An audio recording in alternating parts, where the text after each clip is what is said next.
Hello बच्चों, आप सभी लोग को नमस्कार। आप सभी लोग कैसे हैं बताइए भाई। तो बहुत दिनों बाद दोस्तों हम लोग यहाँ पे यूट्यूब पे मिल रहे थे। कल मेरी पिछली क्लास हुई थी, क्लास 10th के बच्चों के लिए, और मैं उसमें एपी पढ़ाया था दोस्तों। अर्थमेटिक प्रोग्रेशन समांतर श्रेणी में पढ़ाया था दोस्तों, ठीक है। तो वो क्लास अगर कोई 10th का बच्चा नहीं देखा है तो देख लीजिएगा। और आज मैं आप लोग के लिए एक ऐसा बेहतरीन सरप्राइज़ लेकर आया हूं दोस्तों कि जिसको सुनने के बाद आपका दिल गार्डन गार्डन होने वाला है, ठीक है भाई। हाँ, तो बहुत ही लाजवाब आप लोग के लिए एक प्यारा सा मेरे तरफ से गिफ्ट है मेरे प्यारे भाई। तो आज मैं अभी आपको बताता हूं कि आज मैं क्या पढ़ाऊंगा और क्या करने वाला हूं। नवरात्रि का तीसरा दिन है दोस्तों, और तीसरा दिन नहीं, चौथा दिन हो गया है, क्योंकि आज 6 अक्टूबर हो गया है। और रात के 12:15 बजे देखिए, रात के 12:16 में मैं क्लास ले रहा हूँ आप लोग का, मतलब ये वीडियो रिकॉर्ड कर रहा हूँ, ठीक है। कल सुबह को आप लोग अपलोड कर लेंगे, कल संडे है तो कल सुबह अपलोड कर देंगे। तो एक बेहतरीन गिफ्ट आप लोग के लिए क्या लेकर आया हूँ, ये आप लोग सुनिए भाई, ठीक है। देखिए, क्लास 10th के लिए मैंने बहुत पढ़ाया है और अभी भी आगे भी पढ़ाता रहूँगा। अब मेरे चैनल पर डेली लगभग 2 से 3 वीडियो अपलोड हुआ करेंगे, ठीक है। क्योंकि मैं पिछले कुछ दिनों से, कुछ महीनों से बहुत थोड़ा बिजी था अपने एग्ज़ाम को लेकर के। वो सब एग्ज़ाम, मेरा 1-2 था एग्ज़ाम, वो सब हो गया है लगभग, और है तो कोई दिक्कत नहीं है, आराम से हो जाएगा। तो मैं आप लोग के लिए बहुत ही बेहतरीन तरीके से थोड़ा सा टाइम निकाल रहा हूँ। 1 से 1.5 घंटे मैं टाइम निकालूंगा, डेली आप लोग के लिए वीडियो रिकॉर्ड करूँगा और अपलोड कर दूँगा, ठीक है। तो कभी भी अब लापरवाही नहीं होगा। और जितने भी बच्चे जो पैसे दे करके नहीं पढ़ पाते हैं, उनको मेरे YouTube चैनल से मैथ्स अगर पढ़ना है, मैथ्स में देखिए, मैथ एक ऐसा सब्जेक्ट है जिससे आप लोग बहुत डरते हैं, मैथ फोबिया हुआ रहता है कि सर ये नहीं आ रहा है। एक सेकंड में थोड़ा सा पंखा को बंद कर दूं क्या, बहुत आवाज़ कर रहा है। कोई दिक्कत नहीं है, पंखा देंगे तो गर्मी होगा, रहने दो, कोई दिक्कत वाली बात नहीं है। मैं यहाँ पर थोड़ा गेट खोल देता हूँ, ठीक है। हाँ भाई देखो, अब यहाँ पर ये है कि मैथ फोबिया हुआ रहता है, तो बहुत सारे लड़के पैसे दे करके पढ़ते हैं, इधर कोचिंग उधर कोचिंग में, फिर भी वहाँ पर थोड़ा सक्सेसफुल वहाँ पर नहीं हो पाते मेरे प्यारे भाई, ठीक है। तो अब हम लोग क्या करेंगे, अगर कोई भी दिक्कत है, मैं बेसिक से मैं आप लोग के लिए पढ़ाने वाला हूँ। बेसिक से हाई लेवल तक के जो भी मैथ आपको नहीं आता हो, जोड़ घटाना, गुणा भाग, ये सब मैं सिखाऊंगा आपको, एकदम सब। मतलब मैथ का मतलब चंदन सा है, एकदम सिखा कर रहूँगा आप लोगों को, ठीक है। तो आज का मेरा जो गिफ्ट है दोस्तों, मैं क्लास 10th के बच्चों के लिए बहुत पढ़ाया हूँ और आगे भी पढ़ाता रहूँगा क्लास 10th के बच्चों के लिए, ठीक है। और आज का जो मेरा क्लास है दोस्तों, आज के लिए बहुत हाई डिमांड पे, बहुत ज़्यादा हाई डिमांड पे क्लास 9th का बैच मैं स्टार्ट कर रहा हूँ। क्लास 9th का बैच मैं स्टार्ट कर रहा हूँ। 0 to hero level, 0 to hero, यहाँ पे लिख लीजिए दोस्तों, 0 to हीरो लेवल, ठीक है मेरे प्यारे भाई। एकदम 0 से होगा हीरो तक का लेवल होगा, मतलब एडवांस लेवल तक, एकदम बेसिक। ये नहीं तो यूट्यूब पे फ्री है तो आप सर कुछ टॉपिक छोड़ देंगे, कुछ टॉपिक पढ़ाएंगे जब मन करता, नहीं, एकदम सिस्टमेटिक बेहतरीन ढंग से एकदम बेसिक बैच पढ़ाऊंगा। मतलब ये क्लास 9th का जो मैथ है, ये मैथ फाउंडेशन बैच होगा आप लोग के लिए। मैथ फाउंडेशन बैच होगा आप लोग के लिए। मतलब आप पढ़ लेंगे मैथ फाउंडेशन बैच, ये पढ़ लेंगे एक बार, तो कभी भी आपको मैथ का बेसिक जो है कभी प्रॉब्लम नहीं करेगा। आप आगे चल के 11th 12th पढ़ेंगे और बहुत सारी चीज़ें करेंगे, कभी भी आपको ये रुकावटें नहीं आएगा। आपको एक कड़वा सच बताते हैं दोस्तों, आप लोग कोई भी गवर्नमेंट एग्जाम की तैयारी करते हैं, गवर्नमेंट एग्जाम की कोई भी तैयारी करेंगे आगे चल करके, उसमें क्लास 10th और क्लास 9th यही दोनों के लेवल जो है पूछे जाते हैं। थोड़ा सा लेवल हाई होता है गवर्नमेंट एग्जाम का जो मैथमेटिक है, लेकिन सिलेबस 9th-10th का ही होता है, उसी में लेवल होता है, अर्थमेटिक में जुड़ जाता है और बहुत सारी चीज़ें। तो यही बेसिक है दोस्तों। जिसका 9th-10th अगर सही नहीं है वो जीवन में कुछ कर नहीं पाएगा मेरे प्यारे भाई। जिसका 9th और 10th अगर सही नहीं है, बेसिक कमज़ोर है, तो जीवन में कुछ भी नहीं कर सकता है, ठीक है, बहुत उसके लिए प्रॉब्लम हो जाएगा। तो ये मेरा 10th का फाउंडेशन बैच बिल्कुल फ्री चलता ही है, और 9th का भी फाउंडेशन बैच मैं लेकर आया हूँ। तो कहोगे सर जी ये जो फाउंडेशन बैच है इसका कितना कॉस्ट होगा, तो बिल्कुल फ्री फॉर ऑल स्टूडेंट, सभी स्टूडेंटों के लिए एकदम फ्री, कोई चार्ज नहीं है, और एकदम 0 रुपया चार्ज है दोस्तों। और 0 रुपया में मैं आप लोग को एकदम बेहतरीन लेवल तक पढ़ाऊँगा। मेहनत करूँगा, पसीना बहाऊँगा, कुछ भी करना पड़े, उत्तर कोरिया जाना पड़े, जापान जाना पड़े, कहीं भी जाना पड़े, मैं आप लोग को एकदम वहाँ पर जाऊँगा और आपको मैथ को सिखाऊँगा। तो आज मैं क्लास 9th को पढ़ाने आया हूँ दोस्तों। किस क्लास को पढ़ाने आया हूँ? 9th के बच्चों को पढ़ाने आया हूँ। तो 9th के बच्चों को बहुत डिमांड था ऑफलाइन कोचिंग में। मैं जाता था, सर कहते थे कि सर ऑफलाइन तो मैं पढ़ाता ही हूँ, 9th को भी 10th को भी। तो 9th वाले बच्चे बोलते सर आप हम लोग के लिए नहीं पढ़ाते। मुझे टाइम भी नहीं मिलता था, नहीं पढ़ा पाते थे। लेकिन अब उनका जो डिमांड है वो पूरा हो गया है और मैं 9th के बच्चों के लिए भी पढ़ाना स्टार्ट करूँगा और 10th के लिए पढ़ाता हूँ। और आगे का जो एडवांस मैथ है वो भी मैं पढ़ाऊँगा आगे चल करके, जब जैसे जैसे मुझे टाइम मिलेगा। तो मैं अब 9th के लिए बच्चों के लिए मैं स्टार्ट करने वाला हूँ। और 9th का जो है पूरा क्या क्या पढ़ाएंगे वो मैं बता देता हूँ आपको। 9th में कैसे क्या क्या क्लास चलेगा पहले शेड्यूल जान लीजिए। कोई भी क्लास स्टार्ट करने से पहले उसका प्लानिंग जानिए। तो मेरा जो स्ट्रेटजी रहेगा दोस्तों क्लास 9th मैथ के लिए, ये समझिए क्या रहेगा। क्लास 9th मैथ्स, इसमें आप लोगों को क्या पढ़ाएंगे, कौन सा बोर्ड के लिए पढ़ाऊँगा, कौन सी किताबें से पढ़ाऊँगा, कौन सा क्या चीज़ पढ़ाऊँगा, ये सब जानिए। पहली बात, क्लास 9th फाउंडेशन बैच है। तो फाउंडेशन का मतलब होता है A to हीरो, मतलब पूरा हर एक लेवल कंप्लीट हो।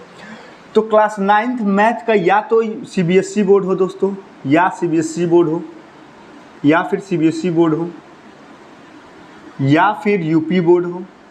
CBSE बोर्ड और यूपी बोर्ड दोनों ही बिल्कुल सेम है दोस्तों। या फिर CBSE बोर्ड है या फिर यूपी बोर्ड हो, दोनों कोई भी बोर्ड हो, या फिर उत्तर कोरिया का बोर्ड हो, कोई भी बोर्ड हो। ये दोनों बोर्ड के लिए क्या करूँगा, मैं पढ़ाऊँगा। दोनों बोर्ड का सिलेबस सेम है, बाइलैंग्वेज पढ़ाऊँगा, बाइलिंगुअल। ठीक है दोस्तों, बाइलिंगुअल मैं पढ़ाऊँगा। दोनों को दोनों भाषा में, हिंदी प्लस इंग्लिश दोनों को बराबर लिख करके पढ़ाऊँगा। ठीक है, यूपी बोर्ड CBSE बोर्ड दोनों को। और दोस्तों इसमें कौन कौन किताब से मैं पढ़ाऊँगा, कौन कौन किताबें होंगी मैं जिसको मैथ्स पढ़ाऊँगा क्लास 9th के बच्चों को। तो किताबें मैं क्या क्या यूज करूँगा दोस्तों। तो किताब जो है ये मैं पहली बात कि मैं सबसे पहला जो मेरा कंटेंट होगा RS अग्रवाल का होगा, RS अग्रवाल। और सेकेंड नंबर पर NCERT पूरा NCERT बुक जो आप लोग का है, यूपी बोर्ड हो चाहे CBSE बोर्ड का NCERT बुक है और RS अग्रवाल है। ये दोनों बुक को मैं कवर करूँगा पूरा A to Z। अगर आप लोग मेरा बात मानिए, RS अग्रवाल की किताब और NCERT की किताब, ये दोनों किताब को फिनिश कर लेते हैं तो कोई माई का लाल नहीं है जो 9th का आपको कोई सवाल पूछ दिया और आप लोग बताने। बस ये दोनों किताब अगर कर लेंगे तो ठीक है। तो यही दोनों किताब मैं कवर करने वाला हूँ। ये मेरा प्लानिंग है, CBSE बोर्ड, यूपी बोर्ड, कोई भी बोर्ड हो। और इवन इसमें क्या हो जाएगा, इवन यहाँ पर ICSE बोर्ड भी आप लिख सकते हैं, ICSE बोर्ड वाले भी।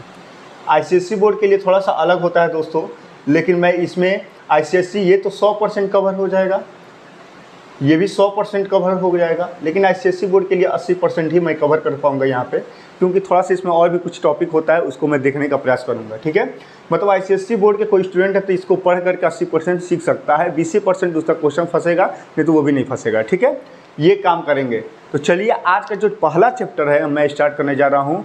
और नवरात्रि के चौथे दिन और हम लोग क्लास 9th का एक बहुत ही सुंदर और बहुत ही बेहतरीन चैप्टर स्टार्ट करने वाले हैं। और उस चैप्टर का नाम है दोस्तों, मैं अभी आपके सामने लिख रहा हूँ और आप लोग बहुत खुश हो जाएंगे। सभी लोग को डर लगता है कि सर ये क्या होता है, बहुत दिक्कत है, परेशानी है, ये समझ ही में नहीं आता है। लेकिन आज आपका एक एक डाउट क्लियर करूँगा, मैं एक एक डाउट क्लियर करूँगा। बस वीडियो को अच्छे से देखिए। तो क्लास लिखिए, क्लास 9th, ठीक है, मैथ फाउंडेशन बैच। यहाँ पे लिख लीजिए math foundation batch, math foundation batch मेरे प्यारे भाई।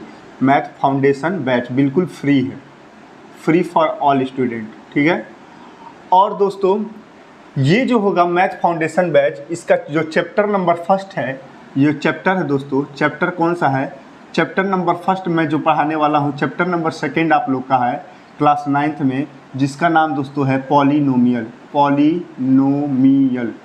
पॉलिनोमियल इसका नाम है। ठीक है दोस्तों, इसको हिंदी में बहुपद लोग बोलते हैं। क्या बोलते हैं? बहुपद। ठीक है, ये हमको पढ़ने वाले हैं, मस्त चैप्टर है। ठीक है, ये मैं हम लोग पढ़ूंगा एकदम बेहतरीन लेवल से, लाजवाब।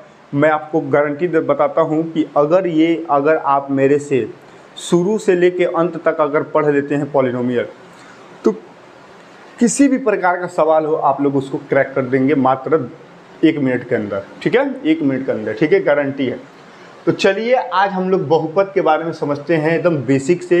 अगर कोई बच्चा एकदम अभी अभी जन्म लिया है उसको भी बहुपद पढ़ाओगे तो यहाँ से पढ़ाओगे तो बिल्कुल समझ में आएगा। ठीक है, चलो भाई अब हम लोग यहाँ पर पढ़ना स्टार्ट करते हैं मेरे प्यारे भाई। ठीक है, अब आप लोग ध्यान से, एक और बात है कि जो भी मैं चीज़ पढ़ाऊँगा इसका नोट्स बना लीजिएगा दोस्त। ठीक, क्या बना लेंगे आप लोग? नोट्स। कापी ले लीजिएगा, कापी कलम, ऐसे नहीं कि कान में हेडफोन लगा लिए, मोबाइल ले लिया, अब बैठ करके इस तरह हाथों में हाथ इससे पकड़ करके हम देख रहे हैं ना फिल्म जैसा, ऐसा काम नहीं करते। कापी और पेन ले लीजिएगा, नोट ले लीजिएगा, नोटबुक और पेन ले लीजिएगा और उसको लिखते रहिएगा जो मैं पढ़ाऊँगा। ठीक है दोस्तों, तो चलिए अब थोड़ा भी भाषण को बंद करते हैं और स्टार्ट करते हैं पढ़ाई को। चलिए मेरे प्यारे भाई, पहला जो मेरा टॉपिक है यहाँ पर, आज का टॉपिक, पहला टॉपिक है हमारा इंट्रोडक्शन चलेगा। क्या चलेगा दोस्तों? इंट्रोडक्शन। इंट्रोडक्शन का मतलब होता है किसी भी काम को स्टार्ट करने से पहले आप अपना इंट्रोडक्शन देते हैं। तो बहुपद स्टार्ट हो रहा है तो बहुपद पहले अपना इंट्रोडक्शन देगा। तो बहुपद इंट्रोडक्शन देगा मेरे प्यारे भाई। तो बहुपद को हम लोग पढ़ेंगे। तो पहली बात कि पॉलिनोमियल हमारा होता क्या है, व्हाट इज पॉलिनोमियल, ये हमको समझना है मेरे दोस्तों। What is polynomial. अब बच्चों की तरह यहाँ पर डिफिनेशन नहीं लिखेंगे कि पॉलिनोमियल इज ये फलाना ढिमकाना, ये सब नहीं लिखेंगे। हमको समझना है, समझ के पढ़ना है। हम लोग CBSE बोर्ड ICSE बोर्ड के स्टूडेंट नहीं है कि रट के पढ़ेंगे। हम लोग देसी छोरे हैं, यूपी के, बिहार के, एकदम हिंदी में, खाटी देसी भाषा में, और उसमें इंग्लिश भी यूज करेंगे। सब भाषा को लेकर चलेंगे और बेहतरीन लेवल का यहाँ पर पढ़ेंगे, समझ के पढ़ेंगे। हम लोग को अंग्रेज नहीं बनना है। तो यहाँ पर ऐसे मैं समझा दूंगा कि आप लोगों को समझ में आ जाएगा। चलिए मैं बताता हूँ पॉलिनोमियल क्या होता है। तो पॉलिनोमियल दोस्तों, इसको हिंदी में बहुपद बोलते हैं, आप लोगों को पता है। तो पॉलिनोमियल यहाँ पर दो वर्ड से मिलकर बना है। पहला जो है पॉली प्लस नोमियल। पॉली प्लस नोमियल क्या है? Poly plus नोमियल। पॉली का मतलब होता है दोस्तों मैनी, मैनी माने बहुत सारे, और नोमियल का मतलब होता है टर्म्स। टर्म्स क्या होता है दोस्तों? टर्म्स। मैनी को हिंदी में बोलते हैं बहुत सारे पद, बहुत सारे, बहुत सारे। मैनी माने बहुत सारे। टर्म्स का मतलब होता है पद। अगर दोनों को मिला दें, बहुत सारे पद, यानी बहुपद, यानी बहुत सारे पद, ऐसे बहुत सारे पद को मिल जाते हैं तो पॉलिनोमियल बोलते हैं। तो सर आप कहेंगे पॉलिनोमियल का डिफिनेशन आपने बता दिया कि बहुत सारे पद यानी मैनी टर्म्स रहेंगे तो पॉलिनोमियल बोलेंगे। कुछ बात समझ में नहीं आया सर, ये तो ऐसे हो गया, लेकिन हमको अच्छे से समझाइए सर। पहली बात कि अगर आप देखेंगे कि ये टर्म्स क्या होता है, टर्म्स, तो यहाँ पर मैं लेता हूँ दोस्तों टर्म्स क्या होता है। अब यहाँ पे ये हमको समझेंगे टर्म्स माने पद क्या होते हैं। पद क्या होते हैं दोस्तों, यहाँ पर ध्यान से देखना है। टर्म्स को पढ़ने से पहले हम लोग यहाँ पर एक चीज़ समझेंगे दोस्तों। यहाँ पर हम लोग समझने वाले हैं वेरिएबल। वेरिएबल एक होता है दोस्तों, और एक होता है दोस्तों कांस्टेंट, कांस्टेंट वैल्यू। वेरिएबल और कांस्टेंट होता है, इसको हिंदी में बोलते हैं मेरे प्यारे भाई चर, और इसको बोलते हैं, क्या बोलते हैं? अचर। दोनों लैंग्वेज में मैं पढ़ाऊंगा एकदम बेहतरीन तरीके से, ध्यान से समझिएगा। चर क्या होता है, अचर क्या होता है। तो चर की अगर बात करेंगे तो ऐसा वैल्यू, ऐसा मान जिसका कोई मान फिक्स ना हो, नो फिक्स वैल्यू, इसका मान फिक्स नहीं है। जैसे मान लीजिए XY जितने भी अल्फ़ाबेट लेटर होते हैं सब A से लेकर Z तक सब वेरिएबल कहलाते हैं दोस्तों। XYZ का मान फिक्स नहीं है मेरे प्यारे भाई। देखो यहाँ पर अगर मैं कहूँ कि X का मान क्या है, 1 है, कभी कभी आप लोग देखते होंगे X का मान 2 आता है, कभी कभी X का मान -1 आता है, कभी कभी X का मान 100 भी आता है। मतलब ये X सेम है लेकिन मान क्या है, अलग अलग है। मतलब यहाँ पे कोई और है, यहाँ पे कोई और है, यहाँ पे कोई किसी और से मिल रहा है, यहाँ पे किसी और से मिल रहा है, मतलब इसका वैल्यू अलग अलग है दोस्तों। तो अलग अलग दोस्तों है तो इसका मान फिक्स है, X का मान फिक्स है नहीं। ये तो बहुत अजीब आदमी है, ये सबसे मिलनसार है, ये सबका वैल्यू लेकर आता है, तो ये मान फिक्स नहीं है। तो इसको क्या बोलेंगे, वेरिएबल बोलेंगे। X को क्या बोलेंगे, वेरिएबल। XYZ सब वेरिएबल। कांस्टेंट का मतलब होता है, जैसे यहाँ पर 2 रुपया है दोस्तों, 2 रुपया, तो 2 रुपया है, 2 है, 3 है, 4 है, 5 है, अगर कुछ भी ले लेंगे, इन्फिनाइट तक के सारे नंबर लेंगे, काउंटिंग नंबर जितने भी होते हैं, तो इनका एक भारत में अपना फिक्स वैल्यू है। क्या है, भारत में फिक्स वैल्यू है। भारत में अगर 5 रुपये का सिक्का लेकर चले जाएंगे ऑल ओवर इंडिया, पूरे ऑल ओवर इंडिया में अगर आप लोग कहीं भी चले जाएंगे तो 5 रुपये का वैल्यू एकदम फिक्स है। 5 रुपये में आपको एक कुरकुरे तो मिल ही जाएगा, कुरकुरे, ठीक है, कुरकुरे 5 रुपये में तो मिल ही जाएगा, एकदम फिक्स वैल्यू है 5 रुपये में आपको कुरकुरे मिलना ही मिलना है।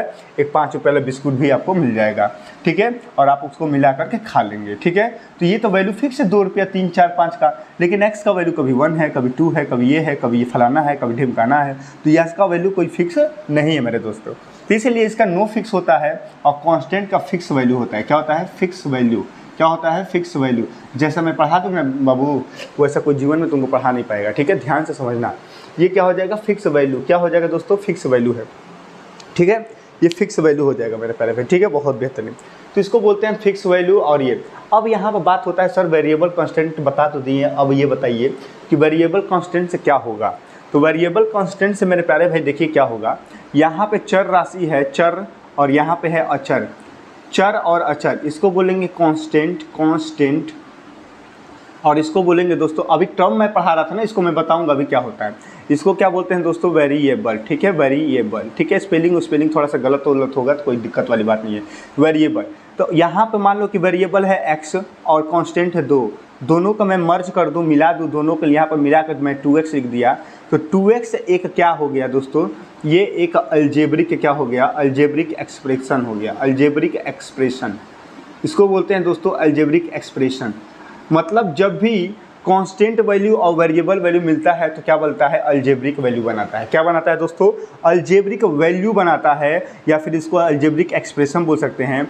मतलब सब मिला जुला के अलजेब्रिक एक्सप्रेशन का अगर डेफिनेशन आप लोग कहोगे तो अलजेब्रिक एक्सप्रेशन किसका कॉम्बिनेशन होता है? वेरिएबल और constant, variable plus constant, variable plus constant, चर और अचर का जो ये योग है, चर और अचर को मिला करके प्लस माइनस गुणा भाग इनके साथ कॉम्बिनेशन बना करके वेरिएबल चर का कॉम्बिनेशन, मतलब देखो क्या समझ में आ रहा है आप लोग को। जैसे वेरिएबल ले लिए 2 ले लिए, वेरिएबल मतलब x ले लिए, कोई कांस्टेंट ले लो 2 और वेरिएबल ले लो x, दोनों को मिला दिए, प्लस लगा दो, यहाँ पे लिख दो 3y, 2x और 3y को मिला करके अगर ये पूरा मिल गया, पूरा कॉम्बिनेशन मिल गया ना, अब इस पूरे वैल्यू को क्या बोल देंगे दोस्तों? अलजेब्रिक एक्सप्रेशन बोल देंगे। क्या बोल देंगे? अलजेब्रिक एक्सप्रेशन बोल देंगे। मेरे प्यारे भाई दिखाई दे रहा है कि नहीं दिखाई दे रहा है? आप लोग बताइए। बिल्कुल आपको दिखाई दे रहा है, बहुत शानदार। तो ये हो जाएगा दोस्तों, ये अलजेब्रिक वैल्यू, अलजेब्रिक एक्सप्रेशन हो जाएगा। मतलब वेरिएबल प्लस कांस्टेंट वैल्यू को मिला करके प्लस माइनस गुणा भाग के साइन को दर्शा करके अगर हम यहाँ पर लिख देते हैं मेरे दोस्तों, तो ये पूरा क्या हो जाएगा? पूरा यहाँ पर बन जाएगा अलजेब्रिक एक्सप्रेशन हो जाएगा दोस्तों। बहुत बेहतरीन। आप लोग स्क्रीनशॉट लीजिए और नोट्स बनाते रहिएगा, ठीक है। मैं यहाँ पर थोड़ा सा मिटाता हूँ दोस्तों, ठीक है, यहाँ पर मैं मिटाता हूँ, ये नोट कर लीजिएगा आप लोग। चलिए यहाँ पर मैं इसको मिटाता हूँ, अब मैं आगे आपको टर्म्स क्या होते हैं इसके बारे में मैं बताता हूँ, ठीक है। बहुत शानदार। अब यहाँ पर मेरे प्यारे भाई देखो क्या होगा कि जैसे मैं यहाँ पर लिख दिया 2x, तो ये एक प्रकार का क्या है दोस्तों? टर्म्स है। क्या है? एक टर्म्स है। ये वन टर्म मतलब एक पद है। क्या है दोस्तों? एक पद है, ठीक है। अगर मैं लिख दूँ यहाँ पर 3x + 4, यहाँ पे दोस्तों यहाँ पे कितना टर्म हो गया? 2 टर्म हो गया। कितना टर्म हो गया? 2 टर्म, ठीक है मेरे प्यारे दोस्तों। 2 पद हो गया, एक पद ये हो गया, एक पद ये हो गया, 2 पद हो गया मेरे दोस्तों। तो टर्म का मतलब यही होता है कि एक पद, 2 पद, 3 पद। मैं लिख दूँ यहाँ पर 3 भी एक क्या है दोस्तों? टर्म है। क्या है? टर्म है। मैं यहाँ पर लिख दूँ y भी एक क्या है दोस्तों? यहाँ पर टर्म है। y भी एक क्या है? यहाँ पर एक टर्म है। टर्म का मतलब पद है। बोलो बात समझ में आ रहा है? तो टर्म का मतलब यही होता है, टर्म का मतलब यही होता है। तो अब यहाँ पर टर्म के हिसाब से पॉलिनोमियल क्या कहलाता है, थोड़ा मेरे बातों को समझना है। टर्म के हिसाब से क्या क्या होते हैं? तो जब दोस्तों यहाँ पर एक पद होता है, एक टर्म होता है, तो यहाँ पर मैं लिख देता हूँ टर्म यहाँ पर जब 1 होता है, 1 होता है। जब यहाँ पर टर्म क्या होता है? 2 होता है। जब यहाँ पर टर्म कितना होता है? 3 होता है। तो क्या क्या उसका नाम देते हैं, यहाँ पर मेरे बात को समझिएगा। नेम क्या होता है यहाँ पर, इसका क्या क्या नेम होता है, थोड़ा सा मेरे बातों को समझिए यहाँ पर, ठीक है दोस्तों। बहुत ही बेहतरीन चीज़ मैं बता रहा हूँ आप लोगों को, ध्यान से देखिए। जब 1 टर्म रहेगा किसी भी चीज़ में तो उसको हम लोग बोलेंगे मोनोमियल। क्या बोलेंगे मेरे प्यारे भाई? मोनोमियल। कौन सा मोनोमियल? मोनोमियल बोलेंगे, एक पदीय बोलेंगे। 2 टर्म होगा तो उसको क्या बोलेंगे मेरे दोस्तों? क्वाड्रीनोमियल बोलेंगे, क्वाड्रीनोमियल बोलेंगे। हिंदी इंग्लिश का चक्कर नहीं है, आराम से इसको समझिए। 3 रहेगा तो क्या बोलेंगे इसको? 3 रहेगा तो क्या बोलेंगे मेरे प्यारे भाई? मोनोमियल, क्वाड्रीनोमियल, और क्या बोलेंगे? बोलो बताओ भाई। 3 रहेगा तो क्या बोलते हैं उसको, आप लोग बताइए, जल्दी बताओ भाई साहब। क्यूबिक पॉलिनोमियल, हाँ ठीक है, क्यूबिक पॉलिनोमियल बोलेंगे। क्यूबिक पॉलिनोमियल नहीं, मोनोमियल, बाइनोमियल, ट्राइनोमियल। अच्छा हाँ सॉरी, बाइनोमियल होता है जब 2 टर्म होता है, तो सॉरी मैंने ये क्वाड्रिनोमियल उसमें से लिख दिया, ठीक है, ध्यान से देखो यहाँ पर। मोनोमियल है जब 2 टर्म रहेगा तो क्या होगा, बाइनोमियल होगा, बाइनोमियल, बाइनोमियल होगा, ठीक है, बाइनोमियल, ठीक है मेरे दोस्तों। और 3 टर्म रहेगा तो क्या रहेगा, ट्राइनोमियल, ट्राइनोमियल, ट्राइनोमियल रहेगा मेरे पास भाई, कितना रहेगा, ट्राइनोमियल, ठीक है, ट्राइनोमियल रहेगा। 3 टर्म रहेगा तो 1 टर्म के लिए मोनोमियल, 2 टर्म के लिए बाइनोमियल, 3 टर्म के लिए ट्राइनोमियल, ठीक है, इसको ऐसे बोला जाता है। बोलो बात समझ में आ गया कि नहीं। जैसे मैं आपको अगर थोड़ा सा अच्छे से और समझाने का प्रयास करूँ तो यहाँ पर समझने का प्रयास करिए, यहाँ पे आप समझने का मेरे से प्रयास करिए। देखिए यहाँ पर क्या है कह रहा हूँ मैं, देखिए इसका इंट्रोडक्शन लगभग 2-3 पार्ट्स में आएगा, उसके बाद आपको क्वेश्चन में लगवाऊंगा। जैसे मैं बोल दूं मेरे प्यारे भाई कि अगर मैं लिख दूं कि 3x + 4, ये बताइए कि कौन सा ये टर्म के हिसाब से कौन सा ये पॉलिनोमियल का भाग है। तो आप कहोगे सर एक टर्म ये है, एक टर्म ये है, ये तो सर बाइनोमियल है। क्या है दोस्तों, बाइनोमियल है, बाइनोमियल। आप लोग को हिंदी में भी बता दूंगा, इसका मतलब कोई दिक्कत नहीं है, बाइनोमियल है। दूसरा मैं सवाल दे दूं दोस्तों कि 3x² + 4x + 3, ये मैं लिख दूँ तो इसको क्या बोलेंगे सर, तो 1 2 3 टर्म है यानी ट्राइनोमियल है।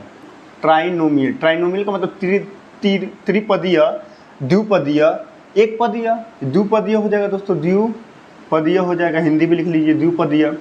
और ये क्या हो जाएगा, त्रिपदीय हो जाएगा, त्रिपदीय जो भी है त्रिपदीय हो जाएगा, ये इधर का रहेगा, ठीक है, ठीक है, बहुत बेहतरीन। अगर मैं कह दूँ कि 4x², ये क्या है दोस्तों, ये कहोगे सर आप ये तो बता रहे हैं कि मोनोमियल है। सर दोस्तों क्या बताएंगे कि मोनोमियल है मेरे प्यारे भाई, ठीक है, मोनोमियल को बोलते हैं एक पदीय बोल देंगे, क्या बोल देंगे, एक पदीय बोल देंगे, एक पदीय। अच्छा सर ये बताइए कि ये पॉलिनोमियल क्या होता है। देखिए मोनोमियल, बाइनोमियल, ट्राइनोमियल। इसी तरह दोस्तों यहाँ पर 1 2 3, यहाँ पर आप कहोगे सर 4 के लिए क्या होगा, 5 के लिए क्या होगा, 6 के लिए क्या होगा। ध्यान से मेरे बातों को समझिए सर, जब हम मोनोमियल से आगे बढ़ते हैं, मोनोमियल को 1 बोलेंगे, ऐसे 1 के बाद 2 आता है, तो 2 के बाद आने के बाद सर हम लोग को क्या हो जाता है, ये 2 से 2 को बोलते हैं बाइनोमियल, ट्राइनोमियल। आप 4 को भी कुछ बोलते होंगे, 5 को भी कुछ बोलते होंगे। इन सभी लोगों को मिला करके, इन सभी लोगों को जब एक या एक से अधिक जब टर्म होने लगते हैं, एक या एक से अधिक पद होने लगते हैं, तो इन सभी को क्या बोला जाता है दोस्तों, पॉलिनोमियल क्या बोला जाता है, क्या बोला जाता है, पॉलिनोमियल बोला जाता है। इन सभी को मिला करके पॉलिनोमियल। पॉली का मतलब मैंने बताया ना, पॉली माने बहुत सारे, मैनी टर्म्स। पॉलिनोमियल माने क्या होता है दोस्तों, मैनी टर्म्स। यानी देखो बाइनोमियल में 2 टर्म है कि नहीं है, मैनी टर्म्स कहलाएगा दोस्तों। बाइनोमियल में बहुत सारे टर्म्स हैं, ट्राइनोमियल में कितने टर्म्स हैं, 2 टर्म्स, 3 टर्म्स हैं, 4 में तो 4 होंगे ही, इसी तरह सब होता जाएगा। तो पॉलिनोमियल, इन सभी को पॉलिनोमियल हम लोग बोल सकते हैं।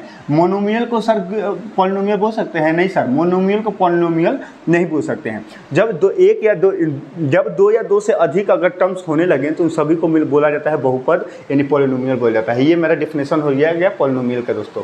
पॉलिनोमियल का अब हमारा डिफिनेशन समाप्त हो गया दोस्तों, ठीक है। अब हम लोग आगे पढ़ने वाले हैं, ठीक है दोस्तों। चलिए भाई,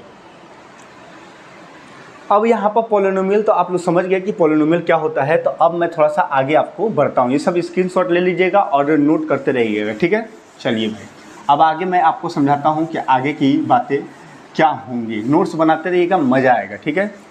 अब यहाँ पर एक चीज़ होता है दोस्तों कि पॉलिनोमियल इन 1 वेरिएबल। यहाँ पर एक चीज़ है कि पॉलिनोमियल इन 1 वेरिएबल, पॉलिनोमियल इन 1 वेरिएबल। कोई भी बच्चा ये ना सोचे कि सर इंग्लिश में लिख रहे हैं, हिंदी में नहीं लिख रहे हैं। मैं हिंदी में लिखूंगा 1 वेरिएबल, एक चर वाले बहुपद, एक चर वाले बहुपद, एक चर वाले बहुपद दोस्तों, ठीक है। ये क्या होता है, तो एक चर का मतलब होता है, चर कितने प्रकार के, वो चर जो मैंने लिखवाया था, चर का मतलब x y z मैंने नहीं लिखवाया था अभी, वेरिएबल ये सब। तो चर सर क्या होगा, एक चर वाला मतलब एक ही चर होगा दोस्तों, क्या होगा, एक ही चर होगा। जैसे मैं लिख दूं, यहाँ पे क्वेश्चन लिखता हूँ कि यहाँ पर 4x² + 3x + 4, ये पहली बात कि सर एक बहुपद है कि नहीं है दोस्तों, बहुपद है, बिल्कुल बहुपद है। एक टर्म, 2 टर्म, 3 टर्म ट्राइनोमियल है। ट्राइनोमियल को हम लोग पॉलिनोमियल भी बोलते हैं। तो ये सर एक पॉलिनोमियल है, बहुपद है, बिल्कुल सही बात है। बिल्कुल सही बात है, लेकिन सर ये पॉलिनोमियल है तो इस पॉलिनोमियल में एक ही प्रकार का चर दिख रहा है, एक्स एक्स एक ही प्रकार का चर दिख रहा है और कोई वाई जेड नहीं आया है, वाई जेड का इसके घर में कोई नहीं आया है। यानी एक चर वाला क्या है, बहुपद है। मतलब ये क्या है, वन वेरिएबल है, वन वेरिएबल वाला, one variable of polynomial in one variable है। क्या दोस्तों, poly in one variable, poly in one variable है, पॉलिनोमियल इन वन वेरिएबल है। अगर आप कहोगे सर इसका मतलब यहाँ पे एक और क्या होता है, क्या यहाँ पर मेरे दोस्तों यहाँ पे होता है पॉलिनोमियल इन टू वेरिएबल भी होता है, पॉलिनोमियल इन टू वेरिएबल, पॉलिनोमियल इन टू वेरिएबल भी होता है मेरे प्यारे दोस्तों। ठीक है, अब देखो यहाँ पर क्या हो जाएगा, दो चर वाले बहुपद, दो चर वाले बहुपद, दो चर वाले बहुपद। मैं अपने प्यारे छात्रों को बहुपद, मैं ये नहीं सोच रहा हूँ कि कुछ भी छूटेगा, थोड़ा सा समय लगेगा, लेकिन आप लोग को एकदम बेसिक मैं ऐसा बहुपद पढ़ा दूंगा दोस्तों कि आप लोग ना अपने छोटे छोटे भाई बहन को भी पढ़ा देंगे। कभी आप 9th पढ़ लेंगे तो 9th पढ़ने के बाद आप लोग 9th के बच्चों को भी पढ़ा देंगे, ऐसा मैं पढ़ाने वाला हूँ। ठीक है, बहुत बेहतरीन। तो ये बताइए कि दो चर वाले बहुपद का अगर बात करेंगे कि दो चर वाले बहुपद क्या हैं, तो आप कहोगे सर यहाँ पर मैं लिख दूँ 2x² प्लस 4y माइनस का जेड, नहीं सॉरी माइनस का 3 या माइनस का 4 लिख दीजिए। ठीक है सर, कहोगे सर ये बहुपद है, बिल्कुल बहुपद है भाई। यहाँ पर कितने चर हैं, एक चर, दो चर, यानी टू वेरिएबल आए हैं दोस्तों। कितना आया है, 2 वेरिएबल आया है, यानी दो चर आए हैं। कितने चर आए हैं, दो चर आए हैं और ये बहुपद है। दो चर वाले बहुपद, दो चर वाले ये बहुपद हो गया मेरे दोस्तों, दो चर वाले ये बहुपद हो चुका है। ठीक है, दो चर वाले बहुपद।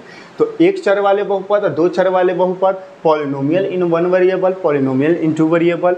आप लोग समझ पाए कि नहीं समझ पाए हैं, आप लोग बताइए कमेंट में कि हाँ सर समझ में आया कि नहीं आया। बहुत ही बेहतरीन, बहुत ही लाजवाब। अब यहाँ पर एक चीज़ पढ़ने वाले हैं दोस्तों, डिग्री ऑफ पॉलिनोमियल यहाँ पर पढ़ने वाले हैं। क्या पढ़ने वाले हैं मेरे दोस्त, degree of polynomial, degree of polynomial. बहुत सारा सवाल मैं पढ़ाऊंगा, अभी यहाँ पर इंट्रोडक्शन चल रहा है, आप लोग सवाल के लिए टेंशन मत लीजिए, सवाल चुटकी बजा कर निकाल देंगे, हवा में उड़ा देंगे। पहले आप लोग कंसेप्ट समझिए। यहाँ पर हम समझेंगे दोस्तों कि डिग्री ऑफ पॉलिनोमियल क्या होता है, किसी भी बहुपद का घात क्या होता है, बहुपद की घात, यहाँ पर हिंदी में होगा बहुपद की घात, बहुपद की घात क्या होगा। ठीक है मेरे दोस्तों, यहाँ पर देखिए, तो किसी भी बहुपद का घात क्या होता है ये हमको समझना है। जैसे मैं एक सवाल लिख देता हूँ कि 4x³ plus 3x² plus 4 plus 4x plus 1, मैं ये लिख दिया। पहली बात कि आप कहोगे सर ये बहुपद है, तो कहोगे जी सर बहुपद है, बहुत बढ़िया बात है, बहुपद है कि नहीं, बहुपद है, बहुत बढ़िया सर बहुपद है। इसमें 4 गो टर्म है, ठीक है, 4 गो टर्म है, क्वाड्रिनोमियल पॉलिनोमियल है, बहुत बेहतरीन, 4 टर्म वाले को क्वाड्री बोलते हैं। अब यहाँ पर बात करेंगे कि इसका डिग्री कितना है, डिग्री ऑफ पॉलिनोमियल, इस बहुपद का डिग्री कितना है, बहुपद का घात कितना है। तो दोस्तों बहुपद का जो घात होता है हाईएस्ट डिग्री होता है। क्या होता है, हाईएस्ट डिग्री वाले को ही जो उच्चतम घात है उसी को डिग्री ऑफ पॉलिनोमियल बोलते हैं। क्या बोलते हैं दोस्तों, डिग्री ऑफ पॉलिनोमियल बोलते हैं, डिग्री ऑफ पॉलिनोमियल बोला जाता है। ठीक है, पॉलिनोमियल को स्टार्ट करना पॉली लिखूंगा मैं। ठीक है, हाईएस्ट डिग्री वाले को है डिग्री ऑफ। तो इस सवाल का आंसर क्या हो जाएगा, इसका डिग्री क्या है, इस बहुपद का डिग्री क्या है, हाईएस्ट डिग्री कौन है, 3 है, 3 है ना डिग्री। एक्स की पावर जो होता है यही डिग्री होता है, एक्स की पावर 2 है, एक्स की पावर यहाँ पर कुछ नहीं तो 1 है, यहाँ पर एक्स की पावर सबसे हाईएस्ट क्या है, 3 है। इस सवाल का आंसर आ जाएगा 3। इस बहुपद का डिग्री कितना हो जाएगा दोस्तों, 3 हो जाएगा। इस बहुपद का डिग्री कितना हो जाएगा, 3 हो जाएगा। बहुत ही बेहतरीन, डिग्री आ गया समझ में। ठीक है, डिग्री आपको समझ में आ गया। अगर मैं बोलूँ यहाँ पर कि इसको मैं मिटा दूँ और आगे मैं आप लोगों को बताने का प्रयास करूँ कि डिग्री ऑफ पॉलिनोमियल में क्या हो सकता है, ध्यान से देखिए। ठीक है, अगर मैं दूसरा सवाल देता हूँ आपको, दूसरा सवाल कि 4x² प्लस 7x³ माइनस का 9, ठीक है, ये मैं दे दिया, एक सवाल दे दिया। मैं कहूँ कि इसका डिग्री बताइए, इसका डिग्री यानी घात बताइए। यूपी बोर्ड वाले भाई साहब घात बताइए क्या होगा, घातांक बताइए। तो इस बहुपद का घात बताना है तो इसका हाईएस्ट पावर कितना है, 3 है। 3 हमारा करेक्ट आंसर हो जाएगा मेरे दोस्तों। कितना हो जाएगा, 3। अगर 4 रहता तो 4 हो जाता, 5 रहता तो 5 हो जाता, तो डिग्री हो गया। अब यहाँ पर एक और टॉपिक, ये तो डिग्री ऑफ पॉलिनोमियल आप लोग बता देंगे, लेकिन यहाँ पर अब एक और मैं चीज़ आपको पढ़ाने वाला हूँ जो कि बहुत ही मोस्ट इम्पॉर्टेंट चीज़ है दोस्तों। यहाँ पे आप लोग समझिए, एक शर्त होता है कि कौन पॉलिनोमियल है कौन नहीं है, कौन बहुपद है कौन नहीं है, कौन नहीं है। मैं ऑप्शन देता हूँ, 4 ऑप्शन देता हूँ, A, B, C, D। यहाँ पर मैं आपको कंसेप्ट समझाना चाहता हूँ कि इसमें से कौन सा बहुपद होगा कौन सा बहुपद नहीं होगा। अगर मैं लिखता हूँ दोस्तों कि x² + 4x + 9, ठीक है, ये बहुपद है कि नहीं बताना है आपको, यस या नो में जवाब देना है, यस या नो। यस तो यस पे टिक। बी में मैं लिख देता हूँ x⁻³ + 4x। मैं ये लिख देता हूँ दोस्तों कि x⁻0, और मैं यहाँ पर लिख देता हूँ, दोस्तों लिख देता हूँ x⁻7 + 4x² + √x, ठीक है, ये मैं लिख दिया दोस्तों। बहुत लाजवाब, एकदम लल्लन टॉप सवाल है। अब देखिए यहाँ पे यस नो में जवाब देना है, इसका भी यस नो में जवाब देना है कि यस होगा या नो होगा, बहुपद होगा कि नहीं होगा, ये यस होगा या नो होगा। ये बहुत एग्जाम में पूछा जाता है, ये सवाल है, सब क्वेश्चन है, यस होगा या नो होगा दोस्तों, ठीक है। देखिए पहला सवाल है कि x² + 4x + 9 बहुपद है कि नहीं है। तो बहुपद कौन होता है, पॉलिनोमियल कौन होता है, बहुपद मैं बता देता हूँ आपको कौन होता है। बहुपद वो होता है जिसका जो डिग्री होता है, डिग्री यानी जो घात होता है, ये डिग्री जो होता है ये होल नंबर होना चाहिए। क्या नंबर होना चाहिए दोस्तों, होल नंबर होना चाहिए। होल नंबर को हिंदी में बोलते हैं पूर्ण संख्या होना चाहिए, जो उसका घात होगा पूर्ण संख्या होना चाहिए। अगर किसी भी बहुपद का अगर घात पूर्ण संख्या नहीं है तो वो बहुपद नहीं है। यदि किसी भी बहुपद का पूर्ण डिग्री यानी घात जो होगा पूर्ण संख्या है तो वो बहुपद है। आप कहोगे सर जी हमको पूरे संख्या नहीं पता है, पूरे संख्या क्या होता है, तो समझिए पूर्ण संख्या क्या होता है। पूर्ण संख्या यहाँ पर समझिए, 0 से लेकर 0, 1 गिनती गिनते हो तो 0 स्टार्ट करते, 0, 1, 2, 3, 4, 5, 6, इसी तरह कहाँ तक जाओगे, इन्फिनिटी नंबर तक। ये सारे नंबर क्या होते हैं, होल नंबर कहलाते हैं। क्या कहलाते हैं, होल नंबर। और 1 से लेकर इन्फिनिटी तक के नंबर को प्राकृतिक संख्या बोलते हैं, नेचुरल नंबर, प्राकृतिक संख्या। ये जब मैं रियल नंबर आप लोगों को पढ़ाऊंगा तो समझा दूंगा। प्राकृतिक संख्या यानी नेचुरल नंबर इसको कहते हैं, नेचुरल नंबर इसको बोला जाता है। और 0 जब इंक्लूड हो जाता है इसमें 0, तो इस पूरे को क्या बोलते हैं, होल नंबर बोलते हैं मेरे प्यारे दोस्तों। ये आप चेक करते हैं कि कौन बहुपद है कौन नहीं। अच्छा बताओ x का पावर क्या है, 2 है, 2 बहुपद, 2 ये होल नंबर है ना, बिल्कुल है सर। यहाँ पर x पे कुछ नहीं लिखा रहेगा तो 1 लिखा रहेगा, तो 1 भी होल नंबर है, 2 भी होल नंबर है, और यहाँ पर कुछ लिखा नहीं, तो बताओ यस होगा, ये बहुपद होगा भाई। कौन बहुपद है कौन नहीं है, ये बहुपद है। ये वाला ऑप्शन नंबर ए बहुपद है। ऑप्शन नंबर बी का बात करते हैं। यहाँ पर लिखा है दोस्तों कि x⁻³ + 4x। अच्छा मैंने बोला कि जो x का डिग्री है, घात है, ये होल नंबर होना चाहिए। आप कहोगे सर ये -3 इसमें है क्या, -3 तो होगा ही नहीं। -3 तो एक ऋणात्मक संख्या है, एक नेगेटिव नंबर है, तो -3 एक होल नंबर नहीं है। होल नंबर नहीं है तो ये बहुपद होगा, कहोगे सर जी नो, बहुपद नहीं होगा, क्योंकि यहाँ पर नेगेटिव है, होल नंबर आ गया। आप कहोगे x⁻0। दोस्तों x की पावर, किसी भी नंबर के पावर 0 होता है तो उसका वैल्यू 1 हो जाता है। वैल्यू क्या हो जाता है, 1 होता है। तो साफ सुथरा ऐसे देखो ना, x का पावर कितना है, 0 है। 0 होल नंबर होता है जी, होता है। सर ये बहुपद है कि नहीं है, बहुपद है सर, x⁻0 बहुपद है। बहुत बेहतरीन। अगर मैं पूछूं कि ये वाला ऑप्शन नंबर डी बताइए कि बहुपद है या नहीं, तो कहोगे x⁻7, यहाँ पर कोई दिक्कत वाली बात नहीं है। यहाँ भी हमको कोई दिक्कत वाली बात नहीं है सर, लेकिन हमको दिक्कत परेशानी इससे है। क्या दिक्कत है, x⁻7 ये होल नंबर है, बिल्कुल सही है। यहाँ तक 4x² ये भी होल नंबर है, बिल्कुल सही बात है। लेकिन सर जब भी कोई अंडर रूट में कोई चीज़ लिखते हैं, √z है, अगर √z लिखते हैं तो ये करड़ी हटाएंगे तो 1/2 हो जाता है, और 1/2 दोस्तों होल नंबर नहीं होता है। तो x को हम लोग क्या लिख देंगे, x को लिख देंगे 1/2। तो x की पावर 1/2 आ गया। 1/2 एक होल नंबर नहीं है मेरे प्यारे भाई, होल नंबर नहीं है। तो इस प्रकार ये जो बहुपद है, ये वाला जो लाइन ये मैंने जो लिखा है, ये बहुपद नहीं है, नो है। ये बहुपद नहीं है। तो बहुपद कौन कौन है दोस्तों, एक ये बहुपद है, एक ये बहुपद है, ये दोनों ही बहुपद नहीं है। ऑप्शन नंबर बी बने बॉम्बे और ऑप्शन नंबर डी यानी दिल्ली, दोनों ही बहुपद नहीं कहलाएंगे। तो आप लोग को समझ में आया कि नहीं आया कि बहुपद का पहचान कर लोगे कि कौन बहुपद है कौन बहुपद नहीं है, बिल्कुल बात समझ में आ गया। एक सवाल देते हैं, आप लोग करके दिखाइए कि कौन बहुपद है कौन नहीं है। आप लोग के लिए एक सवाल है भाई, देखिए भाई साहब, हाँ बहुत एनर्जी लगता है दोस्तों, एनर्जी से मैं पढ़ा रहा हूँ, गर्मी हो रहा है। रात के कितने बज गए हैं भाई, रात के 1 बजने वाला है। देखो मैं पढ़ा रहा हूँ आप लोग को, 1 बजे रात को मैं पढ़ा रहा हूँ यार। लाइक कर दो, शेयर कर दो, अपने जितने भी 9th के स्टूडेंट है सबको बताओ कि मेरे सर पढ़ाते हैं, फ्री ऑफ कॉस्ट पढ़ाते हैं, यूट्यूब पे पढ़ाते हैं, बेस्ट कंटेंट पढ़ाते हैं। RS अग्रवाल NCERT बुक एकदम फ्री में पढ़ाएंगे, सब कुछ पढ़ाएंगे। आप यहाँ से मैथ पढ़िए, जोड़ घटाना तक सिखाऊंगा मैं दोस्तों आप लोग को, और एक से एक ट्रिक, ऐसा ट्रिक कि पूरा रसोड़ा में आपको जल्दी कोई बता नहीं पाएगा। ठीक है, बहुत बढ़िया। देखो कौन बहुपद है कौन नहीं है, तो एक मैं सवाल देता हूं दोस्तों यहाँ पर, x की पावर 4 प्लस 1/x प्लस 4, ये बताइए बहुपद है या नहीं, ये बताइए बहुपद है या नहीं, ये बताना है आपको कि बहुपद है नहीं। तो आप लोग बताइए कि बहुपद है कि नहीं। तो मैं कहूँगा सर ये यस या नो में जवाब देना है, तो बताओ भाई। तो मैं कहूँगा सर ये बहुपद है, कहेंगे नो।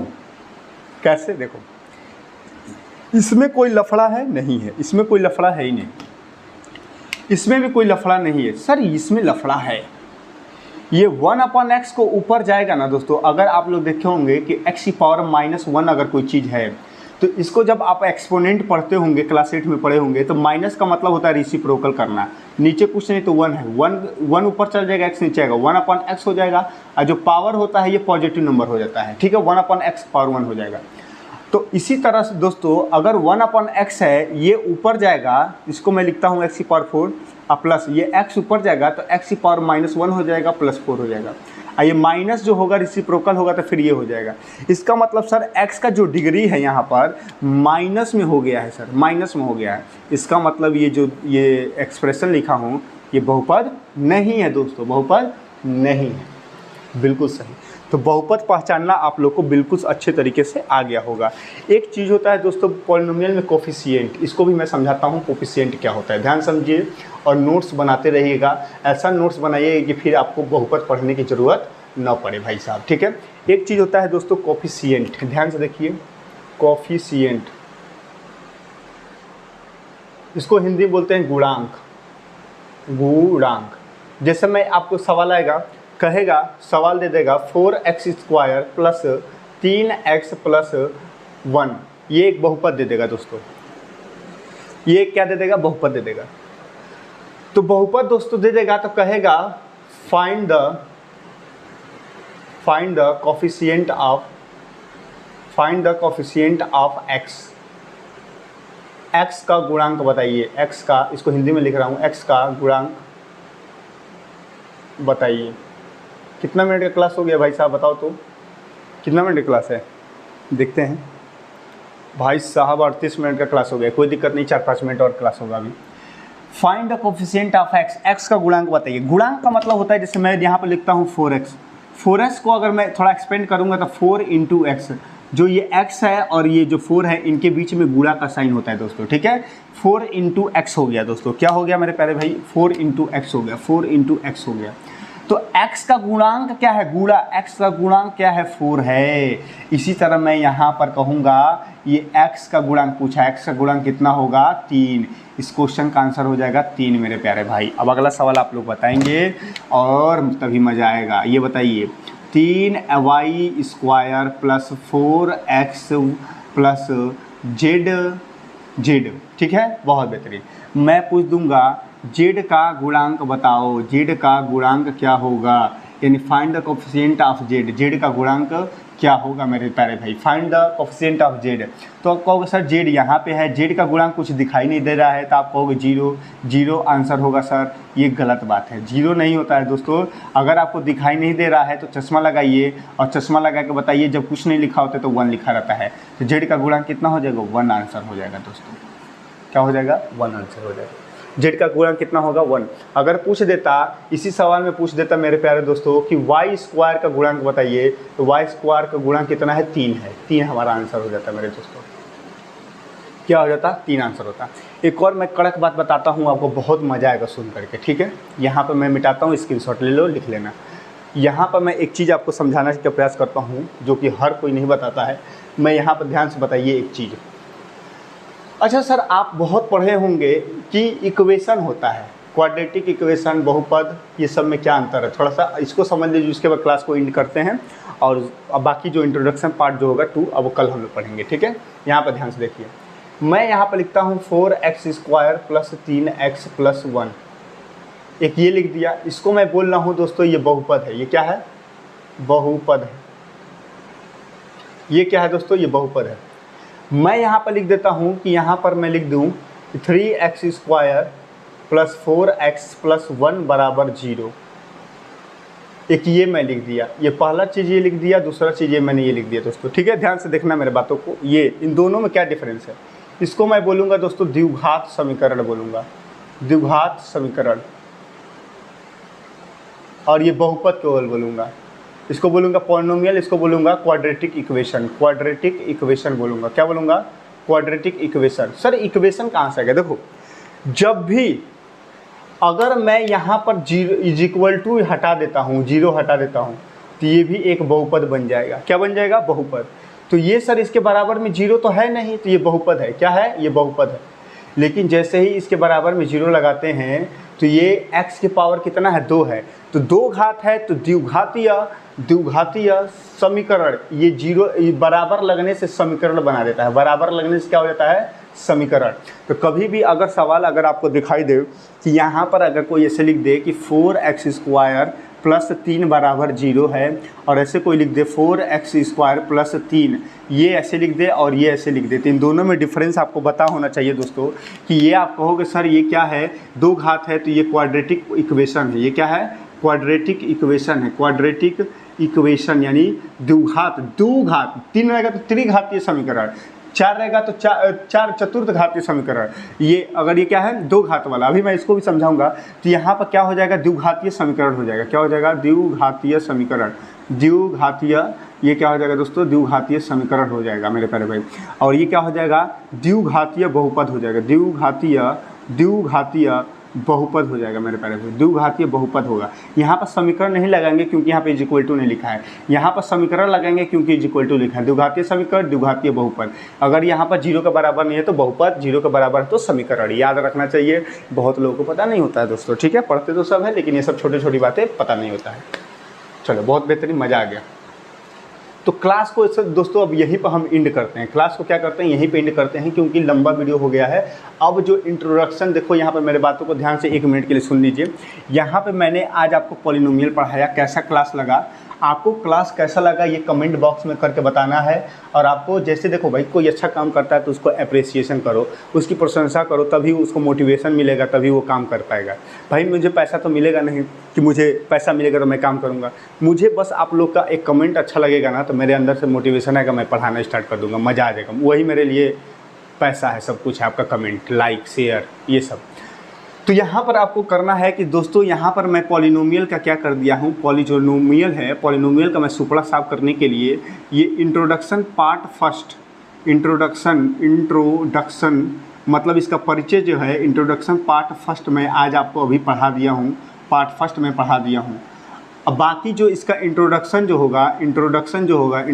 जो सेकेंड पार्ट होगा दोस्तों, पार्ट नंबर 2 जो होगा, ये आपको कल दिखने को मिलेगा, यानी ये आपको मंडे को देखने को मिलेगा, क्योंकि आज सैटरडे का दिन है। संडे को तो आपको ये दिखाई देगा, और संडे को मैं थोड़ा जा रहा हूँ, थोड़ा सा नवरात्रि में मैं थोड़ा सा एक जगह, संडे को कल खाली हूँ, थोड़ा घूमने जा रहा हूँ। संडे को आऊँगा तो रात को फिर वीडियो रिकॉर्ड करूँगा, मंडे को आपको पार्ट 2 मिल जाएगा।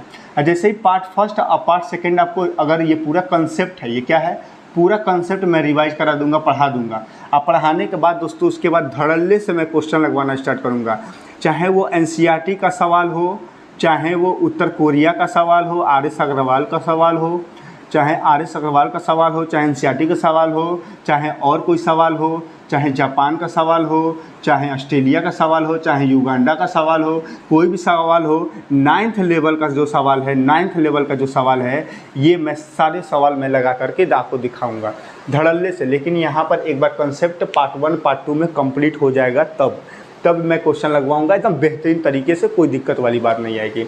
और सभी अपने फ्रेंड्स को भी सूचित कर दीजिएगा कि सर यहाँ पे बेहतरीन कंटेंट पढ़ा रहे हैं, मज़ा आ रहा है, ठीक है। और कोई भी दिक्कत प्रॉब्लम हो तो आप लोग कमेंट करिए, कमेंट करके पूछ लीजिए सर क्या दिक्कत है, उसके क्या सुधार करना चाहिए, ये सब मैं बता दूंगा, आपको सॉल्व करा दूंगा, ठीक है दोस्तों। तो काफ़ी रात हो गया दोस्तों, 1 बज गया है और सोना है मुझे, और सुबह ही 7 बजे उठना भी है। तो ठीक है दोस्तों, जय हिंद, जय भारत, भारत माता की जय, all the best, thank you so much, bye.